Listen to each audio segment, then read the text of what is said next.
ఇండియాలో governments Muslims కి Christians కి చాలా స్కీమ్స్ ఆఫర్స్ బెనిఫిట్స్ ఏవేవో ఇస్తారు కదా. కానీ ఇండియాలో ఉన్న హిందూస్ కి మాత్రం అదేందో ఒకటి కూడా దొరకవు. కనీసం గుళ్ళల్లో చెప్పులు పెట్టుకోవడానికి కూడా మనకి ఫ్రీ అనే ఆప్షన్ ఉండదు. అదేందో మరి. ఇప్పుడు మీకు వేములవాడ టెంపుల్ చూపిస్తారు చూడండి. ఇంకా 2 పాయింట్స్. ఒకటి కనపడుతుంది ఆ బోర్డు, సెల్ ఫోన్స్ అవన్నీ లాకర్లో పెట్టవచ్చు అని చెప్పి. ఇది గుడి లోపల. ఒకవేళ వాళ్ళు అక్కడ ఏంటంటే రేట్ అనేది మెన్షన్ చేయలేదు. రేట్ కంపల్సరీ రేట్ అనేది మెన్షన్ చేయాలి కదా. ఒక ఫోన్కి ఎంత పెట్టాలి, ఒక పర్స్ పెడితే ఎంత పెట్టాలి అనేది అవేం మెన్షన్ చేయలేదు. ఒక బ్యాగ్కి కానీ ఎంతైనా మనం వెళ్తే డైరెక్ట్ ఇంకా వాళ్ళు ఇష్టం అన్నట్టు. అక్కడ నాకు 20 రూపాయలు 10 రూపాయలు 20 రూపాయలు చెప్పాడు. నాకు రేట్ ఎక్కువ అనిపించి వాళ్ళ కాంట్రాక్టర్తో మాట్లాడాను అనమాట.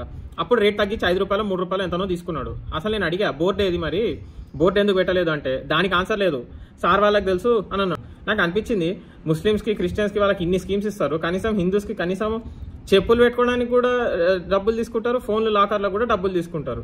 ఏ ఒక్క గవర్నమెంట్ దీన్ని కనీసం ఇదన్నా ఫ్రీకి ఇద్దాము అనేది చూడదు. ఆ రూపాయి 2 రూపాయలు చెప్పులు పెట్టుకోవడానికి కూడా డబ్బులు తీసుకోవాలి. మనమేమో అన్ని డబ్బులు కడుతూ ఉంటాము. ఇది పరిస్థితి. వాళ్ళకి ఇచ్చిన దాంట్లో ఒక స్కీమ్ చెప్పులు పెట్టుకోవడానికి ఫోన్లు పెట్టుకోవడానికి కూడా మనకి హిందూస్కి పెట్టవచ్చు కదా. అట్లా ఎవడు అడగడు దాన్ని.